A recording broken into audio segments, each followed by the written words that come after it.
প্রিয় ছাত্রছাত্রী, তোমরা জানো যে আমি তোমাদের মইদুল স্যার, ডক্টর শেখ মইদুল ইসলাম। আমি রাষ্ট্রবিজ্ঞানের বিভিন্ন বিষয় নিয়ে এই চ্যানেলে আলোচনা করে থাকি এবং আজকে কী বিষয়ে কথা বলবো সেটা তোমরা থাম্বনেল দেখেই বুঝতে পেরে গেছো যে আজকে কথা বলবো নির্বাচন কমিশন নিয়ে। যে কোনো গণতান্ত্রিক দেশে যেখানে নির্বাচন ব্যবস্থা প্রচলিত আছে, যেখানে জনগণের নির্বাচনের মধ্য দিয়েই শাসক কে হবে নির্ধারিত হয়, সেক্ষেত্রে কিন্তু নির্বাচন কমিশনের যথেষ্ট গুরুত্বপূর্ণ ভূমিকা থাকে। তাই ভারতবর্ষ তার ব্যতিক্রম নয়। ভারতবর্ষের মতো একটা এত বড় দেশ যেখানে নির্বাচনের মধ্য দিয়েই প্রধানমন্ত্রী নির্বাচিত হয়ে থাকেন, মুখ্যমন্ত্রীরা, অঙ্গরাজ্যগুলোর মুখ্যমন্ত্রীরা নির্বাচিত হয়ে থাকেন, সেখানে সুষ্ঠুভাবে নির্বাচন প্রক্রিয়া পরিচালনা করতে গেলে নির্বাচন কমিশন দরকার। এটা কিন্তু যারা সংবিধান বিশারদ ছিলেন, যখন সংবিধান রচনা করা হয়, তাদের খেয়াল ছিল, তারা তীক্ষ্ণভাবে ব্যাপারটাকে মনে রেখেছিলেন। তার জন্যেই ভারতীয় সংবিধানের ৫ম অংশে নির্বাচন কমিশনের কথা তারা কিন্তু উল্লেখ করেছিলেন। এবং আমরা এটার পুরো ডিটেলসের ভিতরে যাওয়ার একটু আগে কয়েকটা ছোট ছোট প্রশ্ন একটু দেখে নিই, যেগুলো আমাদের বিভিন্ন প্রতিযোগিতামূলক পরীক্ষায় পড়ে। হ্যাঁ, এই প্রসঙ্গে একটু বলেও নিই যে শুধু যারা রাষ্ট্রবিজ্ঞানে অনার্সে পড়ছো তাদের জন্যে বা পাস কোর্সে পড়ছো তাদের জন্য নয়, এই টপিকটা কিন্তু প্রয়োজন আছে যে কোনো প্রতিযোগিতামূলক পরীক্ষার জন্য। যারা প্রস্তুতি নিচ্ছ তাদের প্রত্যেকেরই কিন্তু এই টপিকটা প্রয়োজন হবে। তো হ্যাঁ, যেটা আমি বলতে যাচ্ছিলাম যে ছোট প্রশ্নগুলো একটু বলে নিই। প্রথম মুখ্য নির্বাচন কমিশনার ভারতবর্ষে নিযুক্ত হয়েছিলেন সুকুমার সেন। প্রথম মহিলা মুখ্য নির্বাচন কমিশনার নিযুক্ত হয়েছিলেন VS রামাদেবী। এ প্রসঙ্গে একটু বলে নিই, VS রামাদেবীর কার্যকালের সময়টা কিন্তু যথেষ্ট কম ছিল। 26শে নভেম্বর 1990 সালে উনি কাজে যুক্ত হয়েছিলেন এবং ওনার কাজের মেয়াদ শেষ হয়েছিল 1990 সালেরই 11ই ডিসেম্বর। এবং বর্তমানে যিনি মুখ্য নির্বাচন কমিশনার আছেন তিনি হচ্ছেন রাজীব কুমার। 2022 সালের 15ই মে যিনি কাজে যুক্ত হয়েছিলেন এবং যার কর্মসূচি এখনও চলছে। এবং 2024 সালের আর কয়েক মাসের মধ্যেই যে লোকসভা নির্বাচন হবে, 18তম লোকসভা নির্বাচন, আমরা জানি যে 18তম লোকসভা নির্বাচনে হয়তো উনি অনুষ্ঠিত করবেন, কারণ ওনার এখনও মেয়াদ রয়েছে। তো আমরা যদি মুখ্য নির্বাচন কমিশনারের বা নির্বাচন কমিশনারের গঠনের দিকটা দেখি, তাহলে দেখব যে একজন মুখ্য নির্বাচন কমিশন এবং রাষ্ট্রপতি প্রয়োজন মনে করলে আরও 2 বা ততোধিক সদস্যকে নিয়ে নির্বাচন কমিশন গঠিত হয়। নির্বাচন কমিশনের গঠন সম্পর্কে বলা আছে 324-এর 2 নম্বর ধারায়।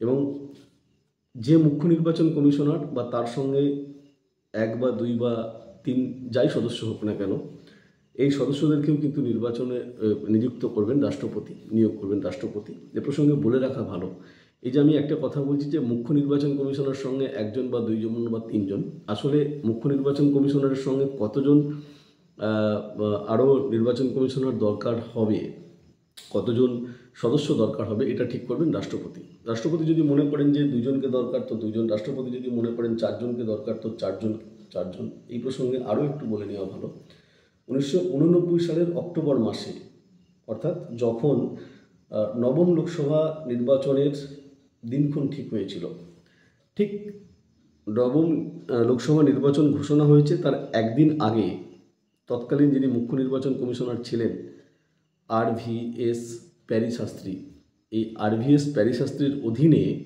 তৎকালীন রাষ্ট্রপতি আরও 2 জনকে নির্বাচন কমিশনার হিসেবে নিয়োগ করেছিলেন। অবশ্য এই 2 জন হচ্ছেন, একজন হচ্ছেন SS ধানোয়া IAS অফিসার এবং আরেকজন হচ্ছেন VS সাইগাল। স্বাধীনতার পরে এই প্রথম মুখ্য নির্বাচন কমিশনারের অধীনে 2 জন অন্যান্য সদস্যদেরকে যুক্ত করা হয়েছিল। এ প্রসঙ্গে বলে রাখা ভালো যে এনারা কিন্তু সমক্ষমতার অধিকারী ছিলেন না। মুখ্য নির্বাচন কমিশনারের অধীনে এই 2 জন সদস্য কাজ করবেন। এখন এই নিয়োগের ক্ষেত্রে কিন্তু মুখ্য নির্বাচন কমিশনার এবং অন্যান্য নির্বাচন কমিশনার সব সদস্যদেরকে নিয়োগ করবেন রাষ্ট্রপতি। এই প্রসঙ্গে বলে রাখা ভালো যে এই আইনটাকে একটু বদলানো হয়েছিল 1993 সালের 1 অক্টোবর। তৎকালীন রাষ্ট্রপতি একটি অর্ডিন্যান্স জারি করে তিনি মুখ্য নির্বাচন কমিশনার এবং আরও যে 2 জন নির্বাচন কমিশনার আছেন তাদেরকে সমমর্যাদা ও সমক্ষমতা সম্পন্ন 3 সদস্য বিশিষ্ট সংস্থায় পরিণত করেন। তার কারণ টিএন সেশন ওই সময়তে নির্বাচন কমিশনার ছিলেন এবং টিএন সেশন একচ্ছত্র রাজ চালিয়ে যাচ্ছিলেন।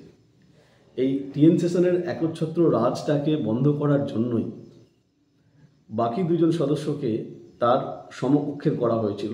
তবে আবার এ প্রসঙ্গে বলে রাখা ভালো, টিএন সেশন কিন্তু যখন কোনো গুরুত্বপূর্ণ সিদ্ধান্ত নিচ্ছিলেন তখন এই বাকি 2জন সদস্যকে সেভাবে গুরুত্ব দেননি। উনি নিজের মতো করেই কিন্তু গুরুত্বপূর্ণ সিদ্ধান্তগুলোকে গ্রহণ করে গেছেন। এবং যাই হোক, এই নিয়ে যথেষ্ট বিতর্ক আছে। তার পরবর্তীকালে আমরা জানি যে নির্বাচন কমিশনের অনেক কিছু পরিবর্তন হয়েছে। যাই হোক, যে এই নির্বাচন কমিশনারদের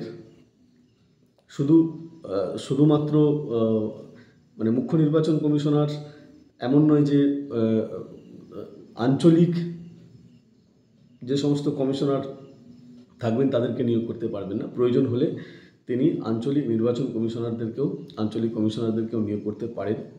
এবং ঠিক একইভাবে তিনি রাজ্যগুলোতেও মুখ্য নির্বাচন আধিকারিক এবং জেলাগুলোতেও মুখ্য নির্বাচন আধিকারিক নিয়োগ করতে পারেন।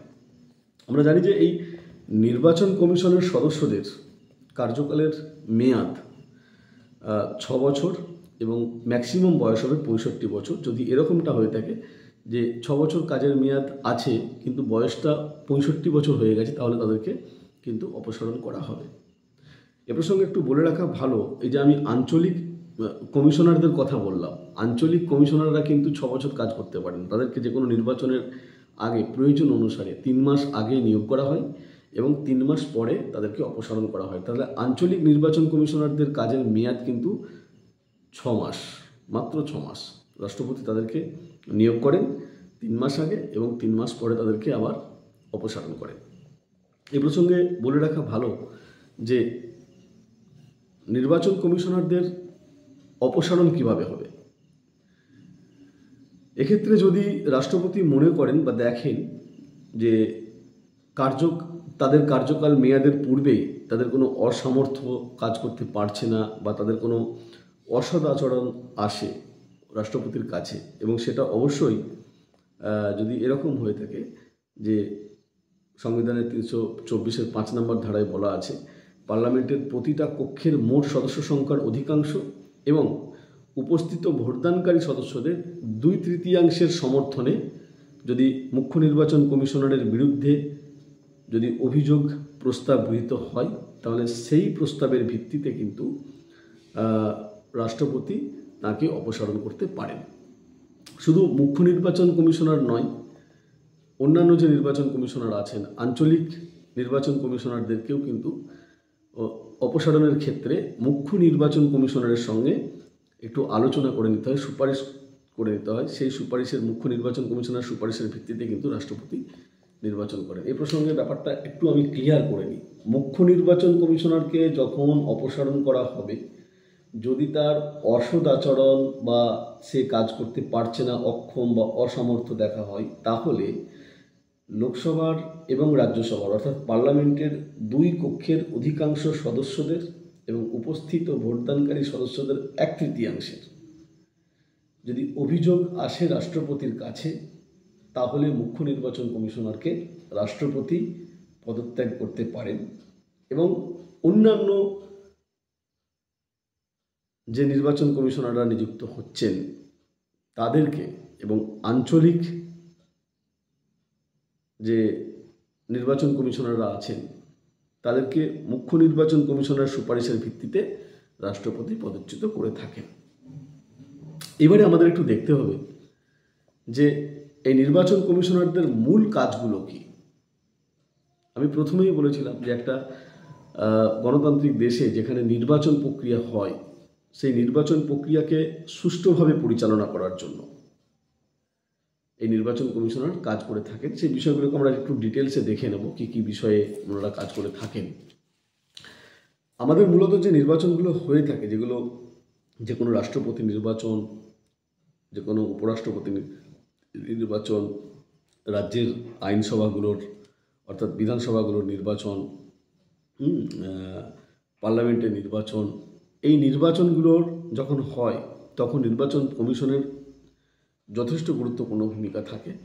সেগুলো যেমন কি না, পার্লামেন্ট, রাজ্য আইনসভা, স্থানীয় স্বায়ত্তশাসন সংস্থাসমূহের নির্বাচনের জন্য আইন অনুসারে ভোটার তালিকা প্রণয়ন করা এবং প্রয়োজন মতো ভোটার তালিকা সংশোধন করা এবং কবে নির্বাচন হবে নির্বাচনের দিনক্ষণ নির্ঘণ্ট ঠিক করা এবং সংবিধান এবং দেশের আইনের সঙ্গে সঙ্গতি রেখে পার্লামেন্ট, রাজ্য আইনসভা, রাষ্ট্রপতি ও উপরাষ্ট্রপতি নির্বাচন সংক্রান্ত যাবতীয় কাজ তত্ত্বাবধান এবং নিয়ন্ত্রণ করা।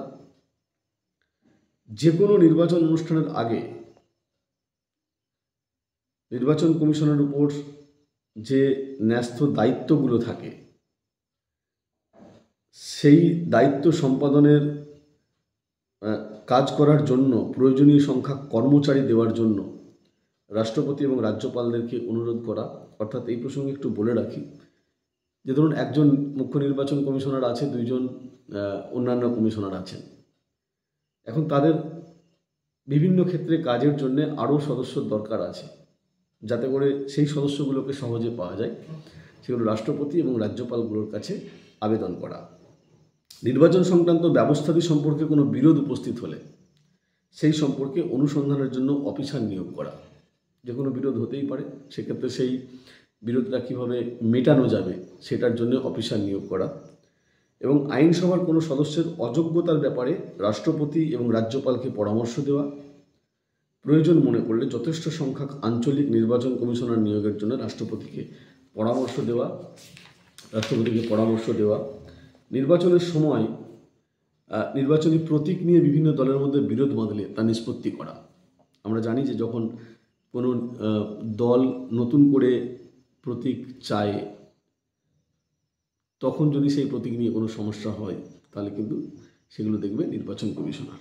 এবং নির্বাচনের সময় বিভিন্ন রাজনৈতিক দল, নির্বাচন প্রার্থী, সরকারি কর্মচারী, জনসাধারণের কী ধরনের আচরণবিধি মেনে চলবে সে ব্যাপারে নির্দেশ দেওয়া। আমরা জানি যে যখন নির্বাচন ঘোষণা হয়ে যায় তখন কিন্তু নতুন করে আচরণবিধি তৈরি করা হয়, তা একটা নির্বাচনী আচরণবিধি চলে। সেই নির্বাচনী আচরণবিধি জনগণ যাতে করে মেনে চলে সেটাও লক্ষ্য রাখতে হয়। নির্বাচনের প্রাককালে কোনো দলকে কতক্ষণ বেতার বা দূরদর্শন ব্যবহারের সুযোগ দেওয়া হবে তা নির্ধারণ করা হয়। অর্থাৎ প্রচারের কতক্ষণ দূরদর্শনদেরকে টাইম দেওয়া হবে, কতটা প্রচার করা হবে সেই ব্যাপারটা লক্ষ্য রাখে।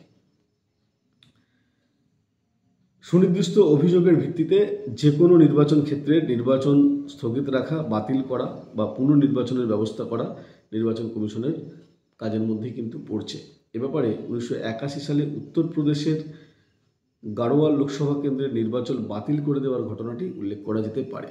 এবং আমরা জানি যে এটা যেমন লোকসভা নির্বাচন আমরা দেখলাম, আমাদের পশ্চিমবঙ্গের যখন পঞ্চায়েত নির্বাচন হয়েছিল 2023 সালেই, তখন কিন্তু আমরা দেখেছি অনেকগুলো জায়গাতে নির্বাচনের ওই নির্বাচন কেন্দ্রগুলোকে বাতিল করা হয়েছে এবং পরবর্তীকালে আবার নির্বাচন করা হয়েছে। অর্থাৎ আমরা যদি এক কথায় বলে থাকি তাহলে নির্বাচন সংক্রান্ত সব বিষয় কিন্তু লক্ষ্য রাখবে নির্বাচন কমিশন। এই ব্যাপারে ছাত্রছাত্রীদের কাছে বলবো যে মূলত যে প্রশ্নগুলো হয়ে থাকে সেটা কি, যে নির্বাচন কমিশনের গঠন, নির্বাচন কমিশনের ক্ষমতা কার্যাবলী বা নির্বাচন কমিশনের কি কাজ করতে হয়, নির্বাচন কমিশনের সদস্যদেরকে কিভাবে অপসারণ করা হয়, তাদের কাজ কিভাবে তারা নিরপেক্ষভাবে করতে পারবে এবং নির্বাচন কমিশনের প্রথম নির্বাচন কমিশনারকে, বর্তমান নির্বাচন কমিশনারকে, মহিলা নির্বাচন কমিশনারকে নিযুক্ত হয়েছিলেন, এই বিষয়গুলো কিন্তু লক্ষ্য রাখতে হবে। আমরা নির্বাচন কমিশন সংক্রান্ত বিষয়ে এখানেই এই ভিডিওটা শেষ করছি এবং আগামী দিনে অবশ্যই নির্বাচন কমিশনের বৈশিষ্ট্য বা আরও যদি কিছু প্রশ্ন থাকে, তোমরা যদি কিছু প্রশ্ন করো সে বিষয়ে কথা বলবো। ধন্যবাদ।